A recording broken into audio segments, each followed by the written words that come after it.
Bom, pessoal, bom dia novamente. Estamos pontualmente aí às 10 horas da manhã, né, como agendado. Meu nome é Francisco Mota, eu sou coordenador de marketing aqui da Automac. Sejam todos muito bem-vindos. Conforme o pessoal for chegando, vai se arrumando, se ajeitando para a gente poder continuar. Sejam bem-vindos a mais uma edição do Papo Automac. Onde a ideia é a gente poder bater um papo realmente, conversar um pouquinho sobre soluções e aplicações de automação industrial. Hoje aqui conosco nós temos dois convidados mais do que especiais. Nós temos o Anderson Almeida, que é diretor aqui da Automac, já tem mais de 18 anos consolidados com a empresa de estrada, aí trabalhando fortemente com a parte de automação. Se quiser dar um bom dia aí, Anderson, fica à vontade. Legal. Bom dia, Chico. Bom dia a todos que estão presentes aqui. O Chico falou de 18 anos, e são 18 anos só de Automac, hein? Fora o restante da estrada aí que nós temos aí de automação. Tem essa cara de vinho, né? Só que não, mas é muito tempo de estrada realmente de automação. E é muito legal a gente está passando o que a gente sabe e também aprendendo com quem sabe mais que nós. Sempre tem alguma coisa nova que a gente aprende, ainda mais nesse mundo da automação. E quero agradecer aqui já de antemão a participação da Onron junto conosco, através do Samuel Moutinho aí, que vai fazer essas apresentações para nós aí sobre sensores. Muito obrigado mesmo a esse grande parceiro que a Automac tem. Obrigado, viu? Perfeito, aproveitando o gancho aí até do Anderson, o nosso segundo convidado hoje aqui no Papo Automac é o Samuel Moutinho, que é especialista de produtos da Onron, que tem aí mais de 10 anos de estrada só de Onron, né, Samuel? Se você quiser se apresentar também, fica à vontade. Bom dia a todo mundo, fico muito feliz de estar aqui junto com o nosso parceiro da Automac, fazendo mais uma apresentação, disseminando conhecimento para todo mundo.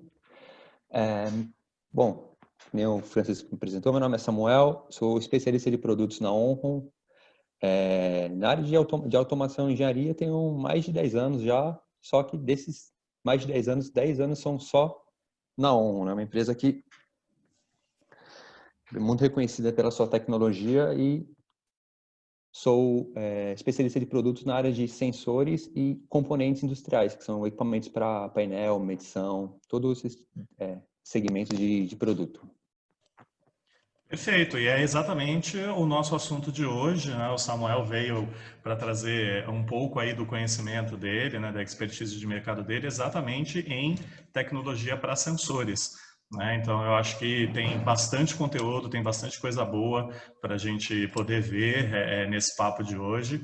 E queria deixar também para vocês a dica de que no final a gente vai separar um tempinho para poder responder todas as perguntas, se não todas, pelo menos algumas que forem possíveis. Então participem, deixem as suas perguntas no chat, tá? Que depois no final a gente vai selecionar algumas perguntas para que o Samuel responda, ou o Anderson responda, e a gente possa tirar as dúvidas, sanar e deixar à disposição para vocês também.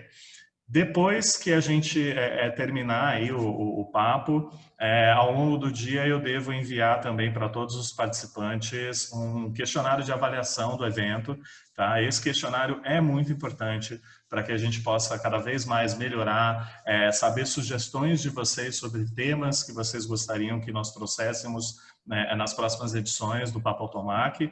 Não vai tomar mais do que 2 minutos de vocês para responder, então fica aí também o meu pedido para que vocês respondam isso. E, novamente, muito obrigado.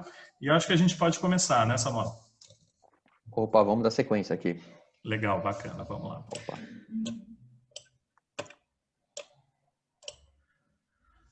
Passar brevemente, antes do Samuel começar no conteúdo, efetivamente, falar um pouquinho da Automac, de maneira bem breve, até porque tem bastante gente acredito que já nos conhece, já tem algum contato conosco. A Automac, como a gente falou no início, ela tem mais de 18 anos de mercado, não somente com projetos de automação industrial, mas principalmente como distribuidora de materiais para automação, né?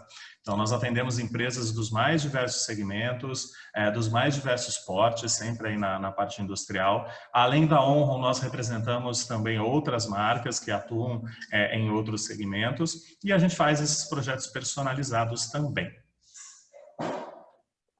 Como a gente comentou, né, a Onron está aqui como nossa parceira, a gente já tem aí anos de parceria e a gente distribui um sortimento de produtos e aplicações bastante variado, de componentes industriais, sensores de movimento, robótica. Então, tudo que vocês precisarem, ou quase tudo que vocês precisarem da Onron, vocês podem contar com a gente também. E por último, além da distribuição, a gente faz a parte de projetos de automação industrial realmente. Então, projetos em implementação de célula robotizada, montagem de painel, retrofit de máquinas, toda a parte de adequação de NR12 a gente também faz, e projetos e fabricação de máquinas especiais. Nós temos a nossa sede, a nossa matriz, a unidade fica aqui em São José dos Campos, no estado de São Paulo. Temos uma unidade também no Rio de Janeiro, então tudo que vocês precisarem também da gente podem contar conosco. Agora eu vou passar o bastão aí para o Samuel. Samuel, pode ficar à vontade. Opa, obrigado, Francisco. Apresentar um breve perfil corporativo da Onron para quem não conhece a empresa. A Onron é uma empresa já consolidada no mercado com mais de 80 anos de história.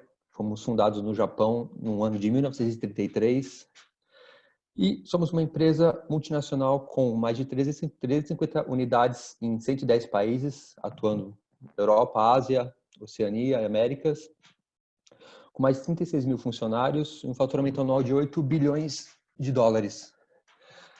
Somos uma empresa de vários segmentos de atuação, mas a parte de automação industrial representa 42% do nosso negócio. Então, desses 8 bilhões da Onron, 42% são da nossa divisão de automação industrial. E estamos presentes aqui no Brasil desde 1979. Então, já somos uma empresa muito bem consolidada aqui no mercado nacional de automação e provemos soluções de automação há décadas para o nosso mercado, para o desenvolvimento do Brasil.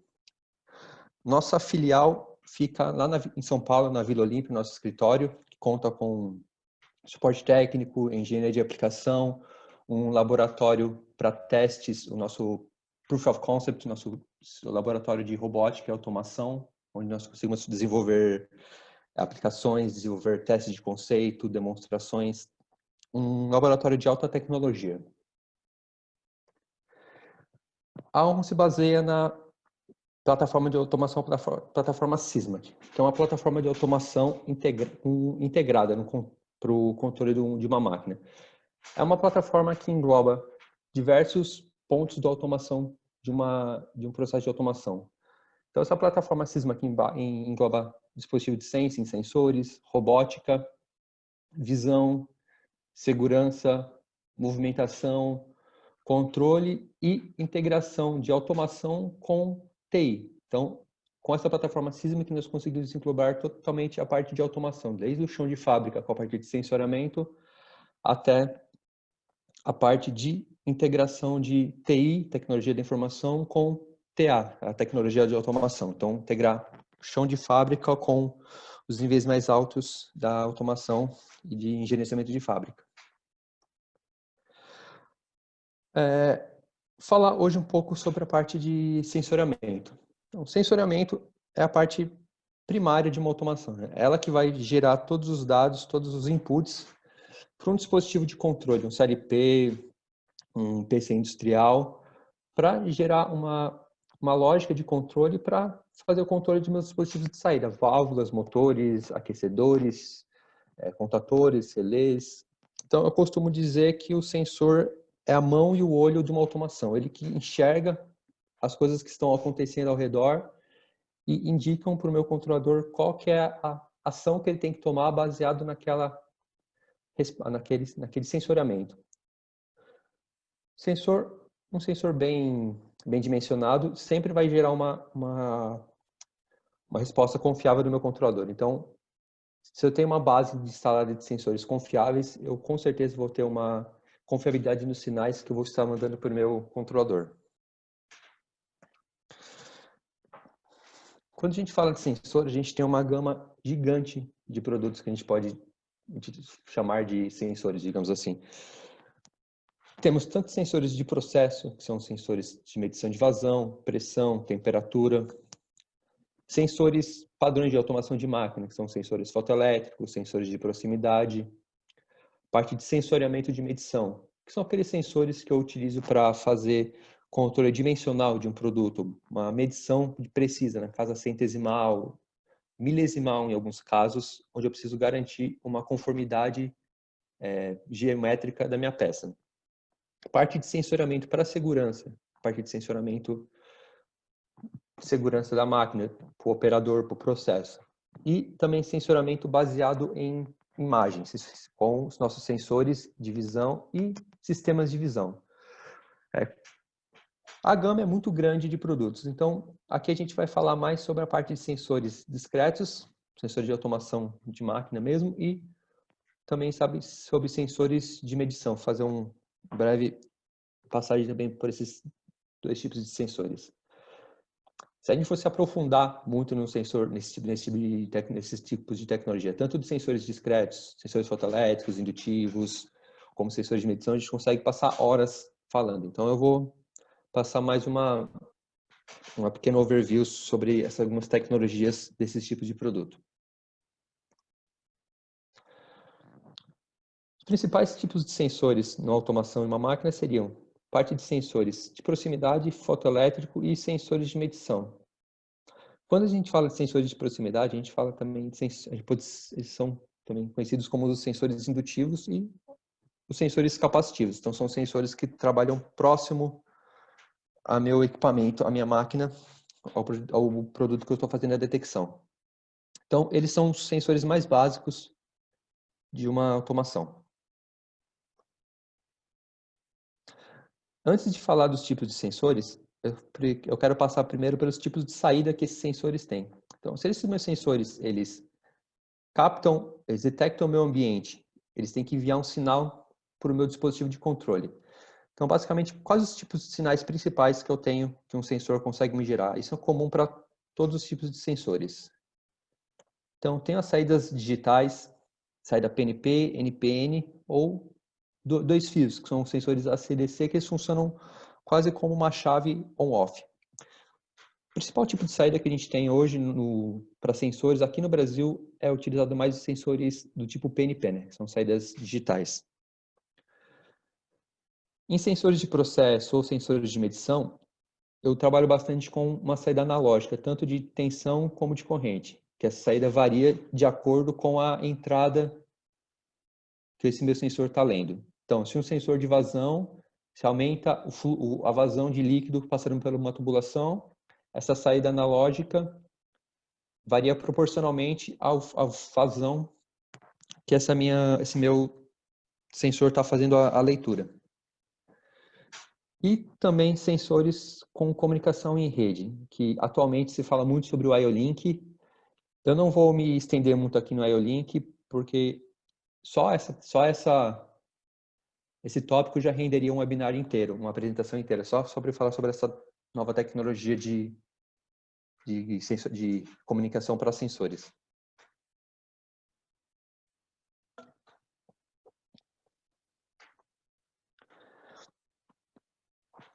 Falando do sensor indutivo, ele é o sensor mais simples que a gente tem para automação. O sensor indutivo foi desenvolvido na década de 60 ainda, basicamente para fazer a substituição de chaves mecânicas, aquelas chaves fim de curso, com a intenção de aumentar a confiabilidade e a durabilidade. Como o sensor indutivo ele não tem contato com a peça, diferentemente de um sensor, uma chave fim de curso, a durabilidade dela é extremamente elevada, considerada a chave fim de curso. Então, uma durabilidade muito maior e uma confiabilidade também maior. O sensor indutivo ele trabalha detectando apenas objetos metálicos. E ele tem a característica de ter um curto alcance de detecção. No máximo, 50 milímetros de detecção em alguns sensores especiais. Mas, geralmente, a gente fica na casa dos 4 milímetros para os sensores mais básicos, 4 ou 8 milímetros para os sensores mais comuns para automação. A construção de um sensor indutivo é basicamente a seguinte. Ele tem uma bobina que gera um campo magnético, um oscilador que faz esse campo magnético oscilar numa frequência que o sensor reconhece. Um detector, que quando um alvo metálico se aproxima desse campo magnético gerado pela bobina, essa frequência que o oscilador gera tem uma perturbação. Então, ela sofre uma perturbação e uma interferência. Então, através dessa perturbação e interferência, o detector consegue identificar que um objeto metálico se aproximou do meu sensor e me gerar uma saída a partir de certo momento. Então, o objeto se aproxima da minha face do meu sensor, chegou a uma certa distância, que o sensor, que a oscilação chegou num certo nível, o detector detecta esse nível de oscilação e me gera uma saída indicando que minha peça foi detectada pelo meu sensor.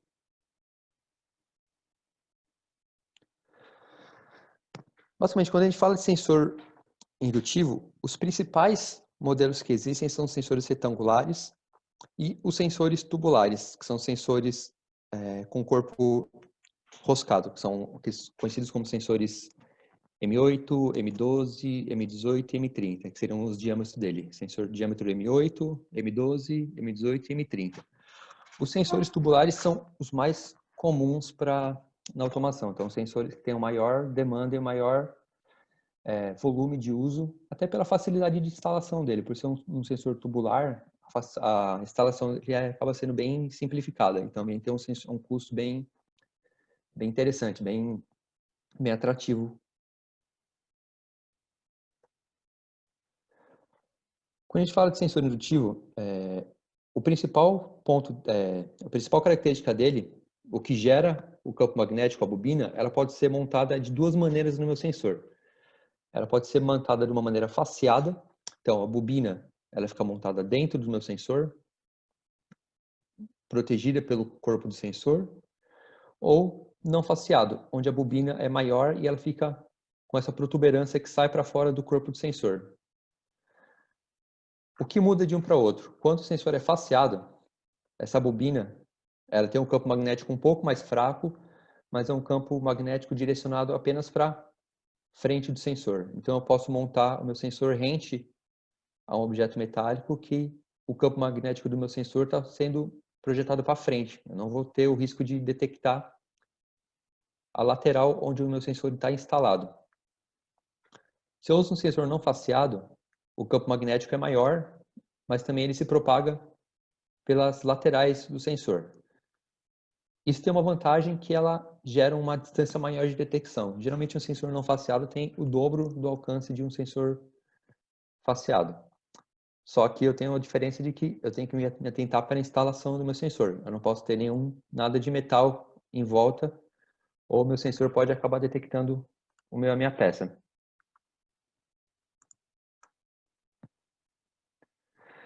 E como um sensor indutivo, ele trabalha detectando metal, eu tenho uma característica que é inerente a todos os sensores indutivos, que eles possuem uma queda, uma diminuição no alcance referente ao tipo de material que eles estão fazendo a detecção. Então, o padrão de qualquer sensor indutivo usa como alvo padrão ferro. Então, se eu utilizar um sensor indutivo que em catálogo ele está me indicando que é um sensor de alcance de 4 milímetros, esse alcance de 4 milímetros seria referente à detecção de material ferroso, ferro.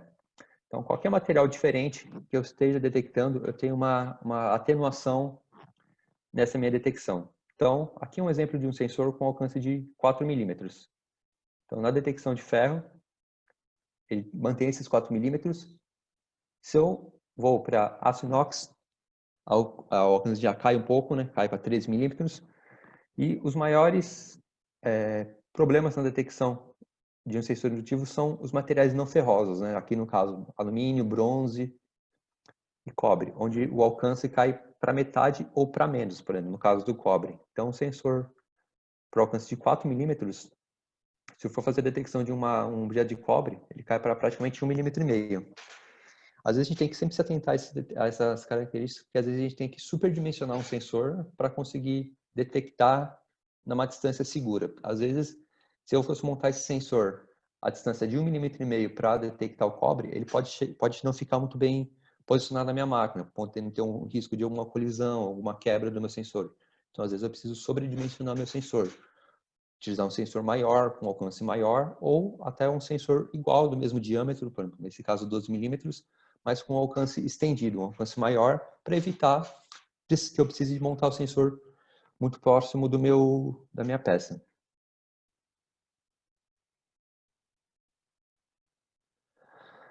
O sensor indutivo é um sensor extremamente versátil. Ele tem aplicações para diversos tipos de equipamento. Então, toda máquina que a gente vê, com certeza ali vai ter 1, 2, ou até bem mais sensores indutivos fazendo diversas funções, né? Por exemplo, em máquinas de embalagem, ele pode detectar o fechamento do mordente que faz a selagem da minha embalagem. Então, cada vez que o mordente fecha, o sensor identifica que ele fechou para mandar a máquina fazer o próximo ciclo, abrir e continuar o ciclo da embalagem. Posicionamento de uma mesa indexadora, contagem de peças. Então, a gente tem sensor indutivo até no nosso dia a dia. Então, em catracas de acesso a prédios, a portarias, a gente tem sempre também sensores indutivos indicando que a lâmina está aberta ou fechada. Então, é um sensor extremamente versátil. A gente consegue usar não só na automação industrial, também consegue utilizar em aplicações prediais, coisas no nosso dia a dia, ao nosso redor.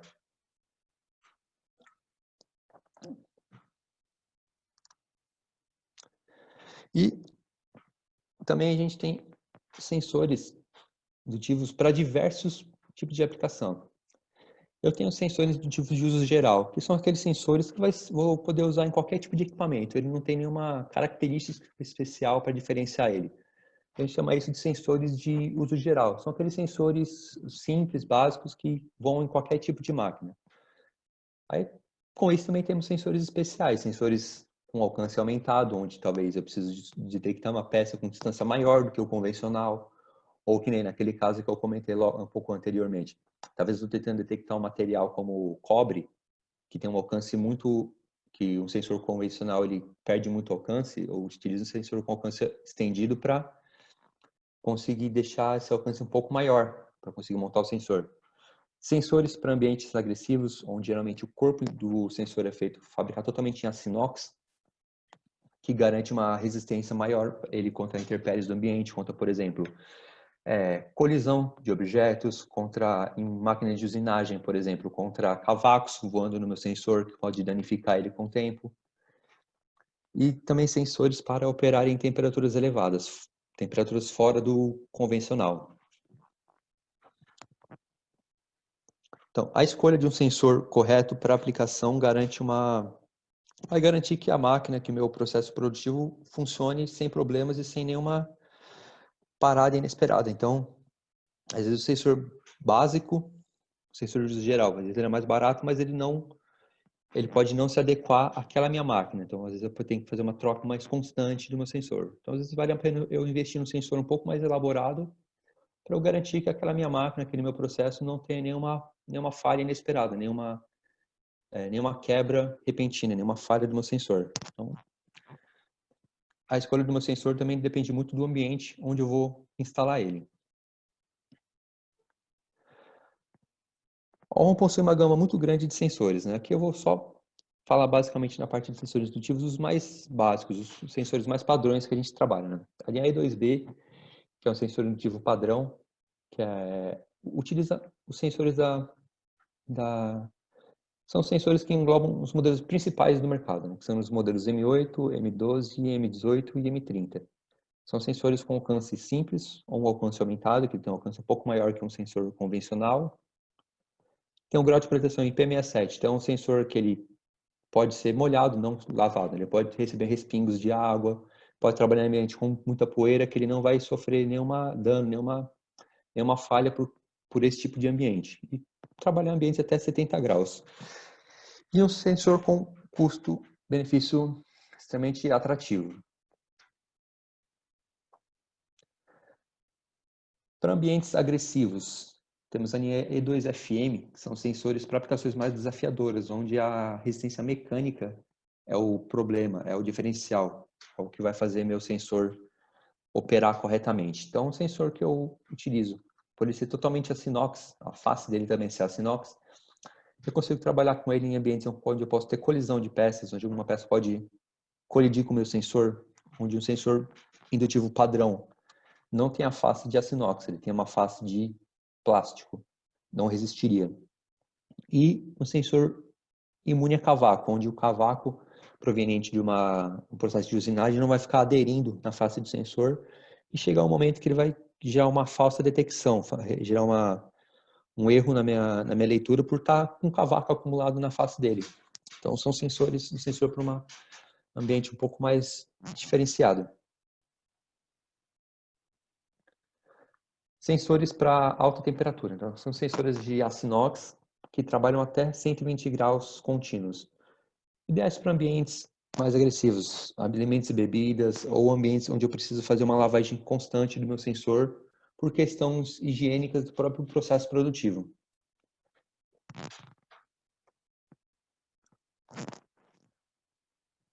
Além desses sensores indutivos, existe uma gama bem maior de produtos de sensores indutivos, mas eu não vou me estender aqui falando muito sobre os produtos em si.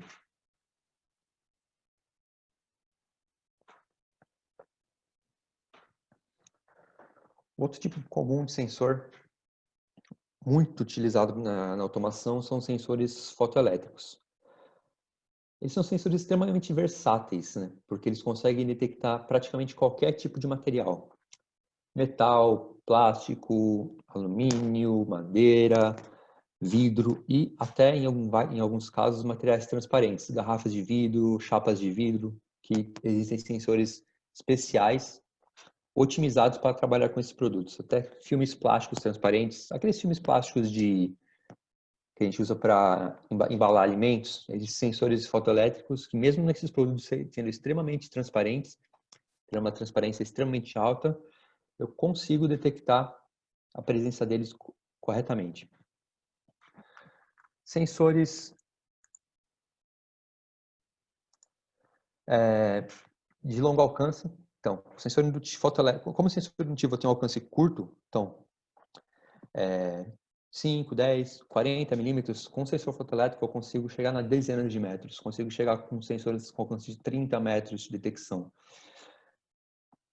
Mas também tem os sensores para trabalharem bem próximos ao produto, sensores para trabalharem a 30 milímetros de produto. Então, ele possui um range bem abrangente de produtos. E detecção sem contato, né, que é a vantagem de não ter nenhum contato com o meu produto. Então, eu não vou danificar tanto nem meu produto, como não vou danificar meu sensor. E mesmo sendo um sensor fotoelétrico, ele trabalhando com o princípio de luz, com a luz que ele emite, por isso de fotoelétrico, foto de luz, ele não tem interferência da luz ambiente, por trabalhar com um LED específico para ele, com algumas características especiais da eletrônica dele, ele não sofre interferência de luz ambiente. E eu tenho desse tipo de sensores fotoelétricos para detectar tantos objetos de grandes dimensões, consigo detectar um objeto, um carro, uma tora de madeira, uma chapa de aço, como tenho sensores para detectar pequenos objetos bem diminutos, como por exemplo, detectar uma agulha, uma ponta de uma agulha.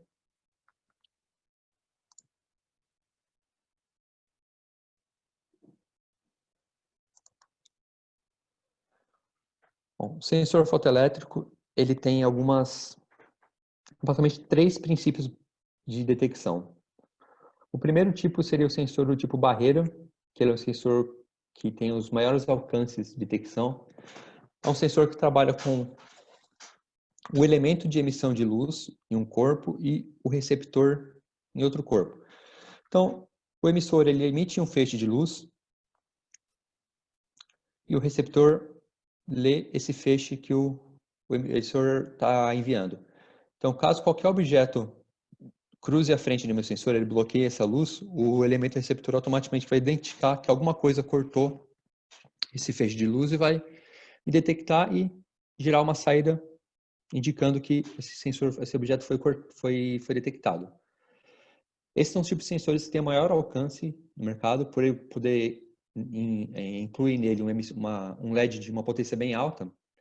Eu consigo alcance de detecção de até 60 metros. Então, até 60 metros entre emissor de luz e receptor. E a vantagem é que ele não é afetado pela cor do material.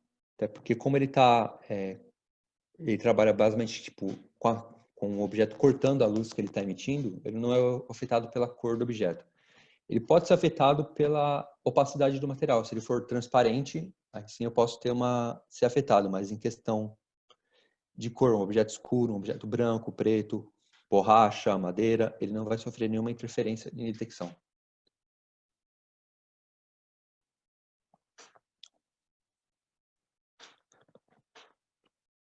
Outro tipo de sensor, que é um dos mais utilizados na indústria, são os sensores retroreflexivos. São sensores que, diferentemente do barreira, tanto o emissor de luz como o receptor, eles são montados no mesmo corpo. E o que faz a reflexão da luz para o sensor é um espelho, que a gente chama de espelho prismático, que é um espelho especial indicado para trabalhar com sensores retroreflexivos. Basicamente, o sensor ele emite a luz bate no espelho e retorna para ele. Então, se algum objeto cortar a frente desse meu sensor, ele vai conseguir identificar que o objeto que algum objeto está na frente dele e vai fazer a detecção. A vantagem desse sensor em relação ao sensor barreira é a facilidade da instalação. O sensor barreira eu preciso colocar um sensor em cada lado, preciso passar o cabo dos dois sensores, preciso alimentar os dois sensores. Então isso acaba dando um trabalho a mais, tendo uma complexidade um pouco maior. O retroreflexivo não, basicamente um componente só, um espelho, um sensor, alimento só ele e no outro lado eu só monto um espelho prismático, só encaixa esse sensor do outro lado onde eu preciso fazer a detecção. E mesmo assim eu tenho um alcance de médio para alto, então tenho um alcance de até 10 metros. Então posso montar emissor e receptor, emissor, o sensor e o espelho até 10 metros de distância entre um e outro que eu ainda consigo fazer a detecção. E essa linha existem modelos especiais, que ele tem uma eletrônica especial, alguns filtros no sensor e no espelho especiais, que são indicados para a detecção de material transparente. Filme plástico, vidro transparente, garrafa PET, garrafa de vidro. Então, são alguns sensores retroreflexivos com uma eletrônica otimizada para detectar esse tipo de material.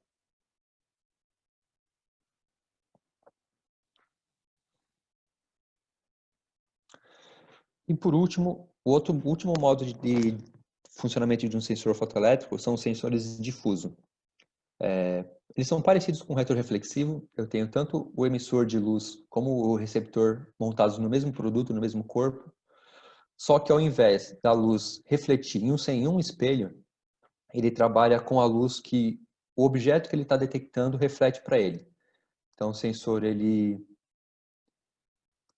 emite uma luz, essa luz bate no objeto que ele está querendo fazer a detecção. Se o objeto passar na frente dele, esse objeto vai refletir uma luz de volta para ele. E a luz que esse objeto reflete que vai fazer a detecção dele. Por ele trabalhar com a luz refletida de algum objeto, ele sofre interferência em relação à cor que o objeto está sendo, a cor que aquele objeto tem, cor, textura. Porque, um exemplo, um material branco, ele reflete mais luz que uma borracha preta. Então, se eu utilizar um sensor difuso ajustado para detectar um objeto branco, ele vai refletir uma quantidade de luz maior que um objeto preto. Então, isso acaba tendo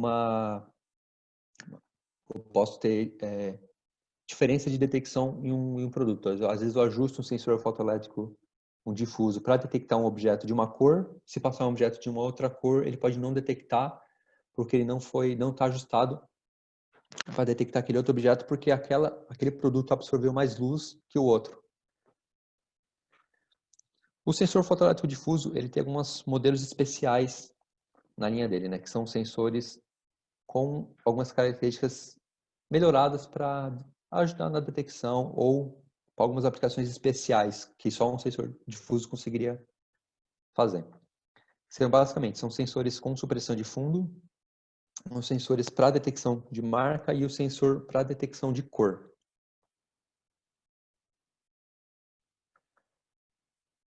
O sensor difuso, basicamente, eu tenho dois modelos principais de funcionamento dele, né? Eu tenho o difuso energético, que é o difuso convencional, que basicamente ele vai trabalhar com a luz que o objeto que ele está detectando reflete para ele. Então, ele emite um feixe de luz, então o objeto passou por ele, esse objeto vai retornar uma quantidade X de luz para o sensor de volta. Então, a intensidade de luz que o objeto está retornando é o que vai ser determinante para o sensor detectar ou não o meu objeto. Eu consigo ter o ajuste de sensibilidade do sensor, consigo deixar ele mais sensível para qualquer quantidade pequena de luz que retornar para ele detectar, ou deixar menos sensível, que aí o objeto tem que retornar mais luz para o sensor para ele conseguir fazer a detecção. Então, basicamente, no difuso convencional, o que eu ajusto nele não é a distância dele, é a sensibilidade que ele está tendo em relação à luz que o objeto que ele está detectando retorna. E existe sensor com supressão de fundo, que é um dos sensores mais comuns da de sensor difuso. Ele tem um custo um pouco maior que um sensor difuso energético, mas ele tem algumas funcionalidades que ajudam muito na minha instalação e na minha automação. Primeiro, ele chama supressão de fundo porque ele consegue suprimir, ele consegue ignorar o fundo da máquina, do ponto que o sensor está montado. Então, basicamente, ele funciona da seguinte maneira, né? Eu tenho o fundo da minha máquina, pode ser uma esteira, pode ser a parte de trás de uma máquina, pode ser qualquer parte que esteja para trás, atrás do objeto que eu quero detectar. Ele funciona da seguinte maneira, ele emite um feixe de luz que retorna sempre num ponto específico do meu sensor. E o meu fundo vai refletir essa luz em outro ponto do meu sensor. Ele trabalha por uma triangulação. E através dessa triangulação eu consigo ajustar o meu sensor para identificar a luz só até certo ponto. Então eu consigo colocar meu sensor para identificar até, por exemplo, esse ponto. Se qualquer coisa a partir desse ponto, o meu sensor vai ignorar e ele não vai ser tão afetado pela quantidade de luz que está sendo refletida. Então o objeto pode ter uma pequena variação de cor, de formato, que ele ainda vai conseguir detectar com estabilidade. Então, é um tipo de sensor bastante utilizado, principalmente em esteiras, transportadoras onde eu preciso montar o sensor, por exemplo, apontado para minha esteira, só que eu não quero detectar a esteira, eu quero detectar só meu objeto. Então, eu ajusto esse sensor para uma certa distância que garanta que eu vou detectar só o meu produto e vou ignorar ou suprimir tudo que tiver depois dessa distância. Então, eu ajusto ele para uma certa distância, tudo que tiver a partir daquela distância ele vai suprimir, ele vai ignorar. Isso dá uma precisão de detecção maior que um sensor difuso energético, um difuso convencional. Então, por isso, o sensor de supressão de fundo é um dos sensores mais utilizados da linha de sensores difusos. Então, é um produto que consegue resolver muitas aplicações de uma maneira bem simples e bem fácil de ajustar. Outro tipo de sensor são sensores para detecção de marca. Então, se a gente pegar qualquer embalagem, quando a gente for nosso armário e olhar para qualquer embalagem de produto, a gente sempre vai ver que toda embalagem tem sempre alguma marquinha. Alguma marca, pode ser uma marca vermelha, azul, preta, mas todo objeto, todo produto tem uma marca feita nele. Isso aqui também é conhecido também como marca de registro, que basicamente quando essa embalagem vem num rolo, eu preciso saber exatamente onde eu vou fazer o corte dessa minha embalagem para sempre manter a minha arte da minha embalagem sempre igual. Então, esse sensor ele serve para identificar a hora que chegar essa marca na minha máquina, para indicar para o meu produto fazer o corte, para fazer a selagem exatamente naquele momento. Então, ele serve para garantir que a minha embalagem vai estar sempre do mesmo jeito, né? Então, a minha embalagem do meu clube social, por exemplo, vai estar sempre com a identidade da marca, com a arte dele sempre igual, né? Não vou ter nenhum problema de, às vezes, a embalagem tá com a arte cortada no meio. Então, é um sensor utilizado em toda máquina de embalagem para fazer esse controle do momento de fazer o corte na minha embalagem.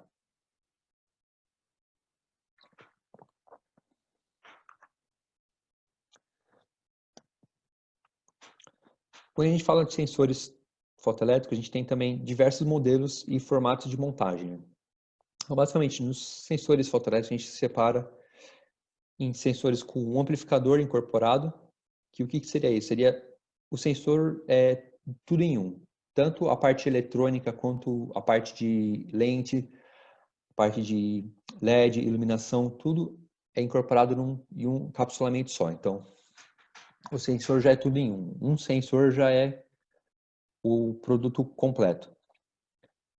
Nesse tipo de segmento de sensor, a gente sempre tem os sensores tubulares, que o convencional são os sensores de diâmetro de 18 milímetros, e sensores retangulares, que aí existem diversos modelos e diversos formatos de montagem. Então, cada fabricante às vezes trabalha com um formato de montagem especial ou às vezes um fabricante desenvolve um modelo de sensor no formato padrão e outras empresas utilizam esse mesmo formato para criar uma padronização de sensores. Mas o tubular é o sensor mais comum que existe. Além disso, a gente tem também sensores que são com um amplificador separado, que aí eles trabalham em conjunto. O mais comum deles são amplificadores de fibra ótica, que eu tenho o amplificador de fibra ótica, que ele tem toda a unidade de processamento, lógica, controle, eletrônica, e a fibra ótica, que é o que vai conduzir a luz do meu sensor para o objeto que eu quero fazer a detecção. Então, eu consigo separar sensores fotoelétricos nessas duas grandes gamas de produtos, né? Tanto com o amplificador incorporado como com o amplificador separado. Cada um tem a sua vantagem e desvantagem. No caso dos modelos tubulares, eles têm um custo mais atrativo por ser um produto já montado, já ser um produto único. Então, eu pego aquele sensor e já está pronto para mim fazer a utilização. Já o amplificador de fibra ótica, eu tenho a vantagem de ele ser mais compacto e eu conseguir ter uma gama maior de aplicações. Então, um amplificador de fibra ótica, eu consigo utilizar dezenas de fibras óticas diferentes, cada uma para uma aplicação diferente. Então, às vezes, onde eu tinha que comprar 4, 5 tipos de sensores com amplificador incorporado, às vezes um amplificador de fibra, eu consigo utilizar ele para várias fibras diferentes. Na linha de sensor tubular, a ON trabalha com uma linha de sensores, que é a linha E3F, que a gente separa E3FA, E3FB, que são sensores de corpo plástico, esse primeiro pretinho aqui, e corpo de latão. E também uma versão dele especial em aço inox, que é utilizada mais em indústrias de alimentos e bebidas, onde eu preciso fazer uma lavagem do sensor e o aço inox é um produto que ele é inerte, né? Não vai gerar nenhuma contaminação nos meus produtos. Ele tem a facilidade de instalação, né, que nem os sensores indutivos tubulares. Um sensor fotoelétrico tubular é bem simples de fazer a instalação dele e é um sensor que ele pode ser utilizado em ambientes que vai ter umidade, lavagem, que ele vai conseguir suportar esse tipo de aplicação sem nenhum problema. E sensores retangulares, a nossa linha principal é a linha E3Z, que é um sensor bem completo, uma gama bem completa de sensores, que eu tenho tanto ele com corpo plástico, que é o modelo padrão, corpo em aço inox, que ele é resistente a produtos químicos de lavagem, que nem detergentes, produtos de lavagem de uma linha de alimentos e bebidas, tanto que ele é ideal para esse segmento, e uma linha também aço inox com resistência aumentada a óleo. Então, tanto a parte de conexão, tanto os plásticos, a lente, são especiais para suportar contato com óleo, principalmente indústria metalmecânica e indústria automotiva. E sensores de fibra ótica. A gente trabalha com 4 linhas de fibra ótica, desde o modelo mais básico até o modelo mais avançado, e um modelo de sensor de fibra ótica especial para fazer a detecção de cor. Então, é um sensor que faz a leitura e detecção de cor. Então, se eu preciso ter uma linha de automação, que eu não preciso só detectar que esse objeto está naquela posição para a minha máquina fazer uma função, mas eu preciso detectar que o objeto está lá e o objeto é daquela cor para conseguir tomar uma decisão. Então, eu preciso que aquela minha tampa, daquela minha garrafa que esteja passando ali, seja a tampa azul. Então, se eu passar qualquer tampa de outra cor, ele me rejeita e não deixa eu envasar minhas garrafas com uma tampa de uma cor diferente. Então, tudo que eu preciso fazer, esse é um exemplo, né? Mas tudo que eu preciso fazer é a detecção com cor. Eu utilizo esse tipo de segmento de sensor de fibra ótica ou modelo específico para detecção de cor. E a vantagem é que esses 4 modelos são compatíveis com toda a linha de fibra ótica que a Rom fabrica. O sensor de fibra ótica ele dá versatilidade, né? Porque um amplificador eu consigo montar qualquer fibra ótica do nosso segmento. Então, eu tenho fibras óticas com formatos de montagem diferentes, formatos cilíndricos, formatos retangulares, miniaturas, fibras óticas para alta temperatura. Agora tenho fibras óticas para trabalhar até 400 graus de temperatura continuamente.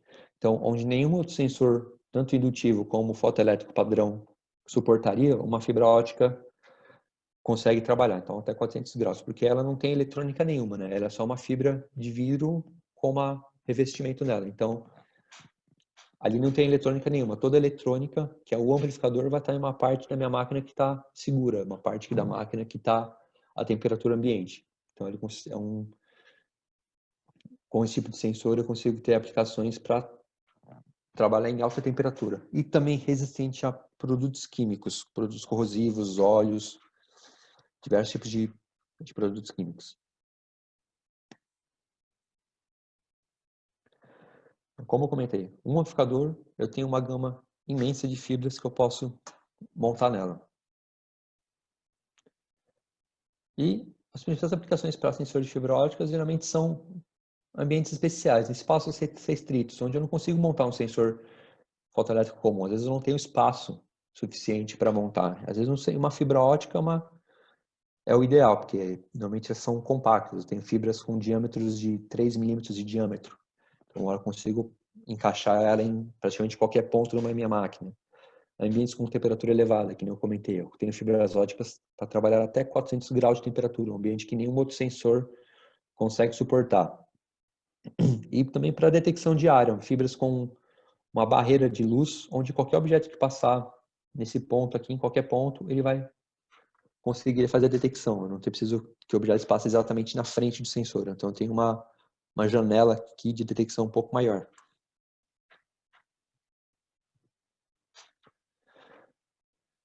E para especificar um sensor fotoelétrico, eu sempre preciso saber algumas características, né? Eu preciso saber presença, ausência, dimensão do produto.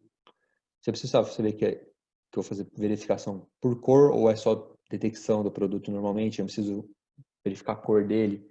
Qual tipo de sensor que eu vou utilizar? Qual é o mais indicado? Se é um sensor barreira, se é um retroreflexivo, se é um difuso. Se naquele ponto eu vou precisar usar uma fibra ótica. O produto e o ambiente onde o sensor está montado. O formato e o tamanho desse sensor, ele vai importar onde ele vai estar montado?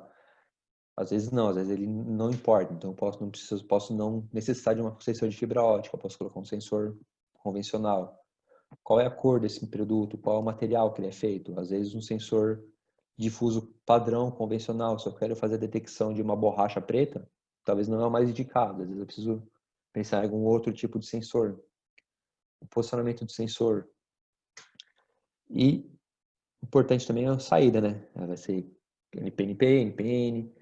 Se eu preciso de um sensor com saída analógica, se eu preciso de um sensor com cabo ou com um conector.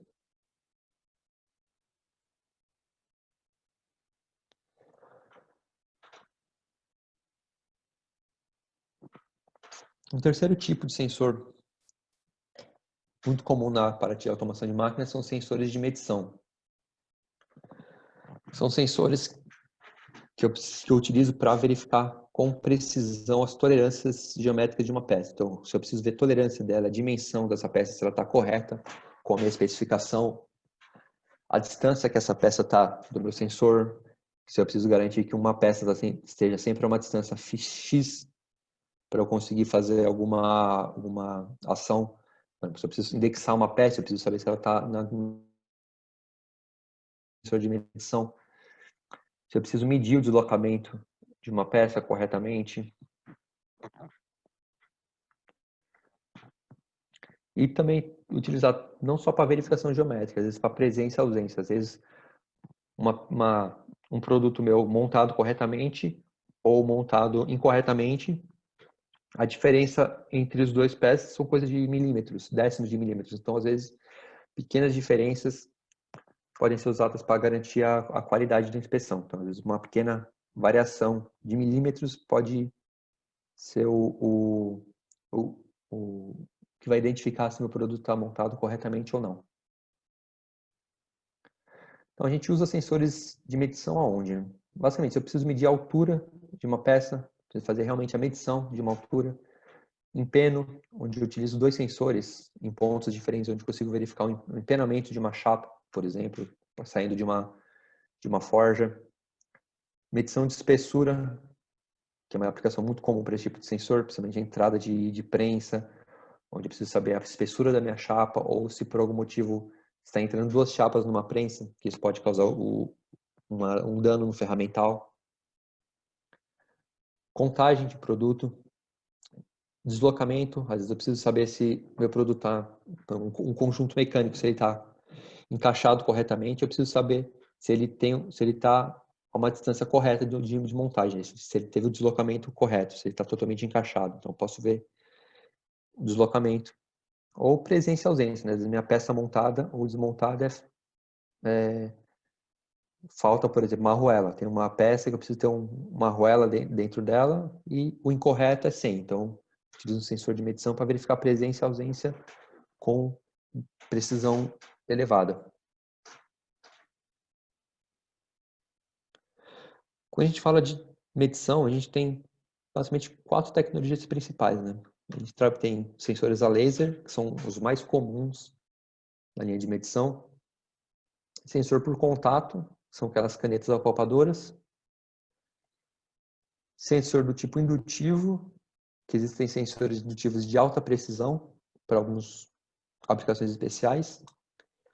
E medição por imagem também, que a linha de sistema de visão, também dependendo da aplicação, é muito utilizada para fazer medição. Aqui eu não vou abordar medição por imagem, porque só isso aqui daria um tópico totalmente à parte, porque existem várias variáveis, vários conceitos a mais que a gente teria que passar por ele. Então vamos tentar primeiro os principais modelos, né, que são sensores laser, por contato e do tipo indutivo. O sensor de medição laser, ele trabalha pelo princípio de triangulação, que a gente chama, que ele tem um laser que vai emitir o laser, e um sensor CMOS, que é um sensor como se fosse um sensor de uma câmera digital, né? Um sensor com a resolução de X pixels. Basicamente, ele funciona da seguinte maneira: ele emite uma luz laser que bate na peça e retorna para um ponto do meu sensor CMOS. Se essa minha peça sofreu alguma variação na dimensão dela, se ela estiver mais próximo, se ela tiver uma dimensão diferente, esse laser que o sensor vai emitir vai retornar em outro ponto do meu sensor CMOS. Então, com essa variação, eu consigo fazer a minha medição. Então, essa variação, em alguns casos, pode ser variações na casa de até, depende da resolução do sensor, na casa de centesimal, que o sensor já consegue identificar essa pequena variação de distância. Então, existem sensores laser que conseguem fazer medição de variação centesimal, às vezes até milesimal de variação do produto. Então, consegue fazer uma medição extremamente precisa. E existem sensores de triangulação que também trabalham com materiais transparentes. Isso até chega a ser engraçado, mas existem sensores com triangulação que conseguem medir espessuras de chapa de vidro. Eles funcionam basicamente da mesma maneira do sensor por triangulação que eu expliquei agora. Então, quando ele emite uma luz, o laser vai refletir em um ponto do meu sensor. Só que uma parte desse laser também vai passar pelo material, por dentro do material, e vai refletir na outra face desse meu produto. E a hora que ele refletir nessa outra face, ele vai retornar para o meu sensor CMOS, porém com uma intensidade de luz menor. Então, através dessa variação de distância entre o retorno da luz da parte superior da minha chapa de vidro e da minha inferior, e pela intensidade da luz, que aqui na parte superior ele vai refletir com uma intensidade maior, e na parte inferior vai refletir com uma intensidade menor, eu consigo fazer a medição da espessura de uma chapa de vidro utilizando um sensor só em um lado dele, em vez de precisar montar um sensor na parte superior e um outro sensor na parte, olhando o sensor por baixo, ou a chapa de vidro por baixo. Então, existem sensores de medição a laser por triangulação que conseguem fazer esse tipo de medição também. Então, aplicações principais para tipo de sensor laser de medição, né? Bem, presença e ausência de um componente, algum produto, às vezes uma pequena arruela, às vezes um pequeno O-ring de borracha na minha máquina, eu consigo, para fazer detecção se está corretamente montado ou não. Montagem de um produto, eu preciso inserir, nesse caso aqui, o conjunto pistão e biela, eu preciso fazer a inserção do pino até o final dele. Eu preciso garantir que esse pino foi até o final do curso dele. Então, posso usar o sensor de medição para garantir que ele concluiu o curso total desse meu dispositivo para fazer o encaixe, a montagem. Medição de espessura, medição de chapa dupla, que é uma das aplicações mais comuns para esse tipo de sensores. Imagina uma entrada de uma prensa, onde eu posso ter o risco de entrar duas chapas na minha prensa, por elas estarem grudadas, ou uma chapa de uma espessura diferente do que o ferramental que está lá está preparado. Isso pode causar uma dano, uma quebra no meu ferramental por esse tipo de problema. Empeno, consigo também utilizar esses sensores para fazer a verificação de um empeno numa peça. Então, consigo montar vários sensores em várias peças, cada um lendo uma altura diferente. Então, se algum sensor lê uma altura diferente do que eu estou do programado, eu consigo identificar que essa peça está com empeno. E, que eu comentei, medição de espessura de chapa de vidro. Outro método de medição também de sensores laser são sensores do tipo barreira. Eles funcionam emitindo um feixe de luz numa largura especial, uma largura conhecida, que seria a área de medição. Então, tudo que cortar, qualquer objeto que entrar na frente do sensor, ele vai fazer uma sombra no meu receptor. Então, essa sombra é o que o sensor vai medir. Então, com isso eu consigo medir algumas características do objeto, como, por exemplo, o diâmetro dele. Então, eu consigo... Deixa eu ver aqui. Então, a gente está meio em cima da hora, eu vou passar um pouco mais rápido por aqui. Então, basicamente, a gente consegue medir várias condições. Eu consigo verificar o posicionamento de uma peça, o posicionamento de um cilindro, se ele está deslocado no ponto correto. Consigo fazer medição de diâmetro de um produto através desse tipo de solução. Medir um gap, por exemplo, eu tenho dois roletes, eu preciso medir o vão que esse rolete tem, então eu consigo utilizar esse tipo de sensor também. Medição de grandes diâmetros, onde eu monto dois sensores e eu consigo medir um diâmetro maior. Posicionamento de chapa de vidro, medição de passo de um componente que nem, por exemplo, as perninhas de um capacitor. Eles precisam sempre estar a uma distância X uma da outra, sempre a mesma distância. Então eu consigo, através desse sensor, medir a distância o passo entre esses produtos. Então, o sensor de barreira ele tem essa característica de conseguir fazer esses tipos de medição. medição a laser 2D.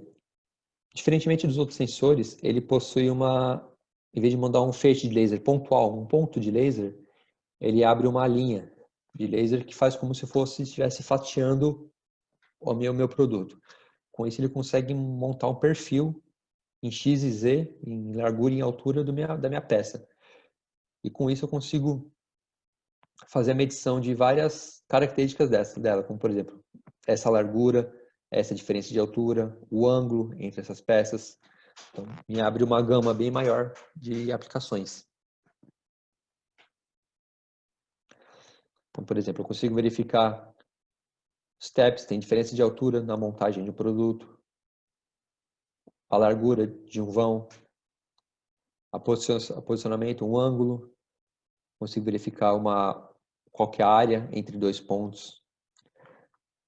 É um produto utilizado bastante na indústria automotiva também, principalmente, por exemplo, alguns exemplos aqui, identificação do vão entre a porta, se está corretamente, está correto, às vezes se a porta está muito empenada, eu vou ter diferença tanto nessa largura como nessa altura. A aplicação de cola, eu tenho um sensor montado atrás do aplicador de cola, então ele vai, enquanto a cola vai aplicando, esse sensor está atrás, ele está lendo a área do cordão de cola. Então, se por algum motivo esse bico entupir e falhar, esse cordão de cola vai diminuir também ou falhar. Então, eu consigo identificar se esse cordão foi aplicado corretamente. Por triangulação, a gente trabalha basicamente com 3 modelos, né? A linha ZX1, que é o modelo básico, o ZX2, que é o sensor avançado, e a linha ZS, que é o de maior resolução, que ele também tem funções para detecção e medição de vidro, né? Daquela aplicação que eu comentei. O sensor ZX1 é um sensor com controlador integrado, né? Com uma precisão de até 0,002 milímetros, então o menor valor que ele consegue ler. É uma tecnologia também CMOS de alta estabilidade. Eu consigo medir tanto objeto claro, escuro, metal, borracha, porque ele ajusta automaticamente a potência do laser para conseguir compensar o material que ele está fazendo a leitura. E ele tem 2 saídas digitais e uma analógica de 4/20. E com ele eu tenho modelos de alcance de 60 milímetros até 1 metro de detecção. Então, entre o sensor e a minha peça, eu consigo ter até 1 metro de distância. Então, esse é o nosso sensor de medição com maior alcance.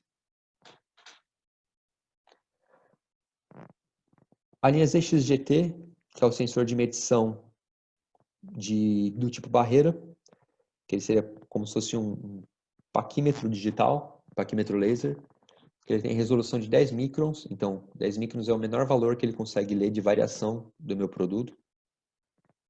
E eu consigo montar tanto o emissor e o receptor até 500 milímetros de largura e fazer medição de objetos de até 28 milímetros de largura. Então, esse feixe que ele emite tem uma largura de 28 milímetros e tudo dentro desse feixe eu consigo fazer a medição. Então, se eu ter uma peça ou uma extrusão de um cabo, de um produto, eu preciso medir o diâmetro dessa extrusão, ver se ela está sempre na conformidade. Então, eu consigo utilizar esse tipo de sensor. Enquanto ele vai fazendo a extrusão, ele vai fazendo a leitura constantemente, indicando para o meu controlador. Está dentro do padrão de medição do meu diâmetro, está maior, está menor, e o meu dispositivo consegue fazer esse controle. O sensor de medição indutivo também, ele possui algumas características especiais, que eu não vou me atentar tanto à parte de funcionamento dele, que a gente está muito em cima da hora já. Basicamente, ele funciona que nem um sensor de indutivo comum, só que ele é otimizado para trabalhar em alta precisão. Então, se eu preciso fazer uma medição onde um sensor laser não se adequa, eu posso utilizar um sensor de medição indutivo. Por exemplo, um ambiente onde tem muita sujeira, muito pó, muito óleo, um sensor de medição laser, ele não consegue trabalhar nesse ambiente, porque qualquer poeira, óleo, sujeira que cair na lente do sensor já vai interferir na medição. Como o sensor indutivo, ele não depende de luz, não depende de nada, ele depende só do campo magnético, é um sensor que ele não sofre interferência da condição do ambiente, sujeira, poeira, temperatura, umidade. Então, é um sensor mais robusto para algumas aplicações. E sensor de medição por contato, que são sensores do tipo caneta, que são aqueles sensores, aquelas canetas apalpadoras de medição. São bastante utilizados para medição de espessura, planicidade de peças, conformidade, inserção e montagem, onde eu preciso saber se uma peça foi inserida corretamente, se ela foi até o final do curso dela. Uso esse tipo de sensor.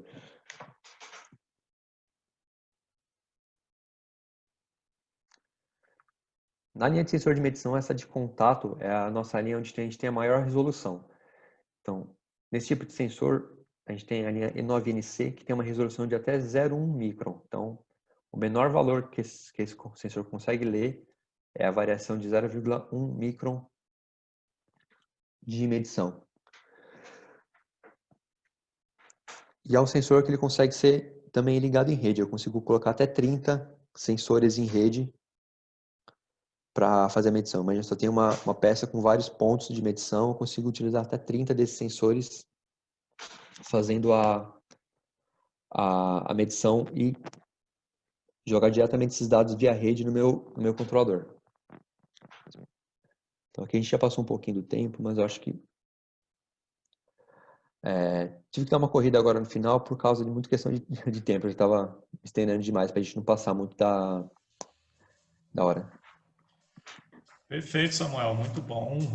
Nossa, é bastante conteúdo, é muita coisa, muito conteúdo bom. Eu acho que tem bastante informação aí, legal.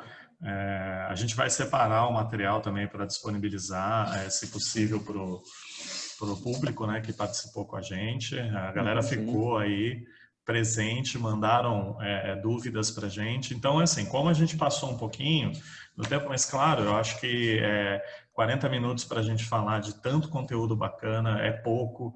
Então, eu acho que não tem problema, né, ter passado. Eu separei aqui 3 perguntas, então, Samuel, que o pessoal fez para a gente ir respondendo, tá? Certo. A primeira pergunta que veio aqui foi a do Vinícius Nunes. Ele pergunta se tem algum instrumento para auxiliar o alinhamento entre o sensor emissor e receptor fotoelétrico, porque ele falou que eles têm um pouco de dificuldade para ajustar o posicionamento dos sensores que têm sensibilidade mais alta. Certo. Na verdade, a gente não tem um equipamento direto no sensor indutivo, no sensor fotoelétrico para fazer o alinhamento. O que a gente às vezes acaba indicando é usar sensores com luz vermelha. Eles ficam um pouco mais simples de fazer alinhamento. A Onron tem alguns dispositivos de alinhamento, mas eles são mais voltados para alinhamento de cortina de luz, onde eu monto um dispositivo de emissão de laser na cortina para fazer um alinhamento, mas para sensor fotoelétrico padrão a gente não tem um dispositivo dedicado para isso. Ah, legal. O Otávio Bustamante, ele perguntou se o sensor que tem 30 metros de alcance seria fotoelétrico. Isso, o sensor com 30 metros de alcance, ele é o sensor fotoelétrico. Só que nesse alcance seria apenas sensor barreira, que é o sensor com o emissor e o receptor separado. Então eu consigo montar o emissor e o receptor a 30 metros de distância entre eles. Ah, bacana. E aí o Felipe Bittencourt também mandou mais uma questão para a gente, que se na linha de sensores a Onron também tem algum sensor ultrassônico. Ah, sim. A gente tem uma linha também de sensores ultrassônicos. Eu acabei não abordando aqui, mas eu vou, se você quiser, eu passo para o Francisco, ele depois ele pode encaminhar o manual e o catálogo desses modelos de sensores ultrassônicos também. Legal. Eu acho que é bacana para a gente poder disponibilizar para o pessoal. E ele só, se você puder só adiantar, ele perguntou quais são as principais vantagens e desvantagens da aplicação do sensor ultrassônico. A vantagem do sensor ultrassônico é que ele não é afetado pelo tipo de material que ele está fazendo a detecção. Então, como ele não tem, ele não vai ser afetado, por exemplo, pelo formato do produto, pela textura, pela rugosidade, por nenhuma característica física do sensor. Um sensor fotoelétrico, ele vai ser afetado pela cor do objeto, por exemplo, pela textura dele, pode perder o alcance. O sensor ultrassônico não, se eu posso utilizar ele tanto para medição de líquidos, para detecção de presença e ausência de uma peça, como medição, por exemplo, de altura de produto em um silo de grãos. Então é um sensor bem versátil por conseguir fazer medição de qualquer tipo de material, tanto material vidro, plástico, grãos, consegue fazer detecção de qualquer tipo de produto. Ele tem um custo maior que um sensor fotoelétrico, mas ele tem essas vantagens de não ter nenhuma interferência do tipo de material que ele está lendo. E também, normalmente, são sensores que têm um alcance bem elevado também. Normalmente, um sensor ultrassônico, ele tem um alcance que chega facilmente a 5, 7 metros de alcance. Legal, perfeito. Muito bom. Bom, pessoal, eu acho que assim, essas 3 perguntas que a gente selecionou, acho que já são interessantes, já dão um panorama legal, abordam os assuntos. Como eu comentei, a gente vai disponibilizar a apresentação para vocês terem esse conteúdo. Depois, esse conteúdo extra que o Samuel vai passar para a gente vai disponibilizar também. E muito em breve, esse webinar vai estar disponível também no nosso canal do YouTube. A gente pretende seguir aí um calendário para subir esses webinars. Então, é assim, Samuel, gostaria muito de agradecer, cara, a tua participação, foi muito rico o conteúdo, realmente você tem um conhecimento ímpar aí na parte de sensores, muito obrigado mesmo. Eu que agradeço a presença de todo mundo e aqui eu deixo os meus contatos. Quem tiver alguma dúvida em relação ao produto, pode me procurar, também procurar o pessoal da Automac, que eles são parceiros de longa data nossos, eles têm um conhecimento extremamente alto em automação também e irá conseguir ajudar bastante vocês em qualquer necessidade que vocês tiverem. E, novamente, obrigado pela oportunidade, pelo espaço cedido aqui para a gente conseguir disseminar nossos conhecimentos. Legal, Samuel, show de bola. Anderson, algum recadinho final? Não, só quero realmente agradecer a todos que estão até agora conosco aí. Espero que tenham aproveitado bastante. Samuca, gratidão muito aí pela tua ajuda de sempre, de longa data também, que vem nos ajudando. E até o próximo Papo Automac. Obrigado. Isso aí, pessoal. Como o Anderson falou, para quem ficou até o finalzinho conosco aí, muito obrigado. Vou mandar ainda hoje a pesquisa de avaliação. E fiquem ligados porque vem mais webinars por aí, mais Papo Automac. Uma boa semana para todo mundo e até a próxima.